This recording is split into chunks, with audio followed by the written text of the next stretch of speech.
Mandatory signs, triangle na baliktad, follow. Kailangan sundin. So yung tatlo, eto po yung kanyang summary. Then, meron din tayong tinatawag na informative signs. So tinatawag din po natin sila as guide or direction signs. So eto pong mga to, madalas po natin silang makita kapag tayo po ay nasa expressway. Di ba, pag nasa expressway ka, makikita po natin sa gilid po ng kalsada, yan, for example, Angeles, 500 meters. So meaning, ini-inform ka na malapit ka na dun sa destination mo. Or ini-inform ka ng mga tamang kalsada na kailangan mong daanan kapag papunta ka sa isang lugar. So that is informative signs. So dito naman po, sa informative signs, walang shape po yan. Okay? Iba-iba po yan. Then sa informative signs, ang gagamitin na lang po natin clue is the proper roads. So summarize, no? Danger warning signs, anong clue? Hazards. Regulatory signs, anong clue? Restrictions. Mandatory signs, anong clue? Follow, nakasundin. Informative signs, anong clue? Proper roads. So yan po ang summary ng discussion natin for traffic signs. So ito, tingnan natin. Ito, ano to? Stock knowledge nyo to. Di ko pa siya binanggit, stock knowledge. A bus driver on the expressway notices a rectangular blue sign with a letter P. What does this inform him? Kasi may mga naaalala po ganyan, ha? For example, before, ano daw yung, di ba, Highway 54, ano daw yung old name ng EDSA, di ba? It's Highway 54. So, naaalala yun sa board. Wala sa TOS, nahalo, no? So, titingnan natin. So, ito, tingnan natin. Anong ibig sabihin yan? Blue, tas may P na kulay white. The lane is strictly for public buses. A parking area is available ahead. A pedestrian crossing is nearby. He must stop for inspection. Kapag may nakita ang P, ito ka ba? Hindi. A pedestrian crossing is nearby. Ano? A pedestrian crossing is nearby. Uy, wala pong pedestrian crossing dyan. Ano yan? Expressway yan. Patay ka dyan. Alisin mo yung challenger na. Ayan.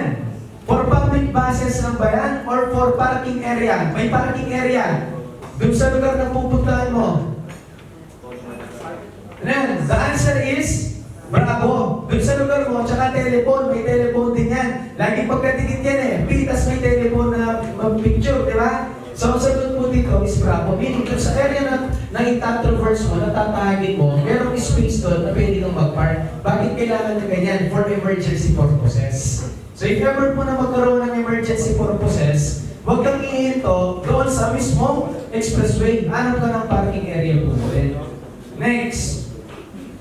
Ito naman. Maria is approaching an intersection and sees a circular sign with a red border and black arrow pointing left but crossed by a diagonal line. So drawing natin. Pwede mag-drawing sa papel, ha? Approaching an intersection, meron daw po circular sign with a red border. So pula daw po yung border. A black arrow pointing left. Yan. But crossed by a diagonal line. So ano daw po yan? Ganyan, ha? Circle daw po, red border, black arrow na nakaturo sa left, pero meron daw po nag-cross na diagonal line. So ano yan? Left turn only is allowed. No left turn is permitted. One-way street going left or detour or paalis. Kung aalis ka sa isang lugar, dito tanan, detour is ahead to the left. Ano yan? That is bravo. Ayan, no left turn is permitted. So, pag nagdadrive po tayo at may nakita po tayo ganyan, pa-left, tas may cross, meaning bawal po tayong lumiko pakaliwa. So, that is bravo. No left turn is permitted. So, ito naman, the boring subject kasi alam nyo naman, anong meaning ng mga yan. Lalo na kung nagmamaneho po tayo. So what is a traffic light? A traffic light is a device that signals a person or a driver when to stop and when to go. So guys, tatandaan po natin that traffic lights are only alternative to a traffic enforcer or to an officer. Tatandaan na, the traffic lights is only an alternative sa ating traffic officer or traffic enforcer. Anong ibig sabihin po yan? If ever po na magkaroon po ng conflict between the officer and the traffic lights, ano po ang susundin natin? The traffic officer, the traffic enforcer. Kasi po, ang traffic lights is only an alternative lang po siya. So in case na natanong, meron daw pong traffic enforcer sa gitna ng kalsada, pero may traffic light.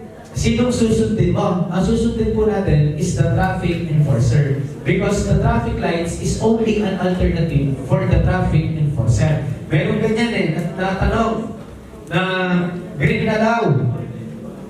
Green na, tapos nandito ka. Green na siya, tapos nandito ka. Kaso, pinapahinto ka ng traffic enforcer. Mag-go ka ba or mag-stop? Ang sagot dyan, ikaw po ay mag-i-stop. Kasi kahit na mag-green po ang ating traffic lights po natin, ang nananaig pa rin po is the traffic enforcer. Kasi nga, traffic lights are only alternative sa ating pong traffic enforcer. So kung naka-red naman yan at pinapagaw ka, susundin din natin siya. Go tayo. Basta traffic enforcer ang ating susundan. Ngayon, ano po ba yung mga traffic light signals na yan? Ay, ito pala. Yan, basic to, pero may nagkakamali ha. The arrangements of the colors of the lights, no? Kung mag-start ka sa taas, that is red, amber, green. Ang right term kasi dyan, amber. So sasagot ka lang ng yellow kung wala yung word na amber. No? It's red, amber, green. May nalilito dyan. Baka ang litanong, what is the arrangement of the traffic lights from the bottom? Kung from the bottom ang tanong, God po tayo ha. It's God. Green, amber, red. Pero kapag ang tanong, from the top, red, amber, green po yan. Sir, din po, wala po nakalagay kung from the top or from the bottom. Ito pa rin po susundin natin. Sample, tinanong lang, what is the arrangement of traffic lights? What are the arrangement of the color in the traffic lights? Itong susundin po natin. Red, amber, green. Pero kapag sinabi from the bottom, baliktad po yan. That's green, amber, then followed by red. So, tingnan po natin. Ano po yung mga meaning? So, alam niyo na po ito, ha? So, review lang. Ano po ang ibig sabihin ng mga yan, sir? So, red signal, kapag red na po yan, stop na po, huwag na po natin ngabulin. Tayo kasi ginagawa natin, nakabang na sa isip natin yung another 3 to 5 seconds pwede ba to? Mag-orange, mag-amber pa to. Inaano na natin siya Pero kapag red signal na po, stop na po tayo dyan. Then amber, kapag nakita na po natin yung amber, it means po, malapit na, ilang seconds na lang, 3 to 5 seconds na lang, lalabas na po ang red signal. Then green, go. Ito alam na natin to Red, stop, amber, and lalabas na ang red, green, go. Parang sa ano lang, parang sa jowa, kapag yung naliligaw sa'yo, red flag, stop na. Kapag green flag, go. Ganoon lang yan. And amber, malapit na yung mag-red signal. O ito, tingnan natin. Flashing red signal. Kapag sinabi po natin flashing red signal, meaning po, patay sindi, yung kulay pula.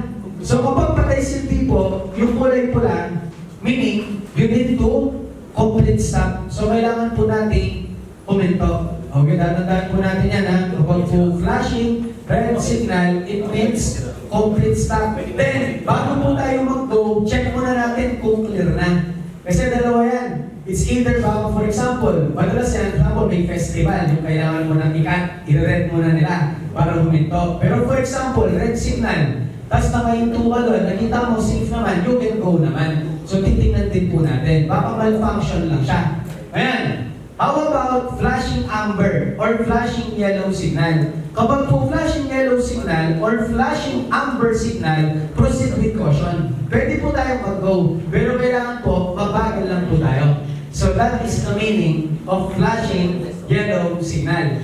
Flashing red signal, complete stop. Flashing yellow signal, proceed po tayo, go lang po tayo, pero mabagal lang po dapat tayo sa ating pagmamaneho. Then sa flashing green signal naman po, yan, dalawa yan. Signal yan na pwede kang mag-left at pwede kang mag-right. For example, flashing green. Patay sinde yung green signal po natin, so indication po niyan na pwede na po tayong lumiko kaliwa at pwede rin po tayong lumiko papuntang kanan. So those are basics.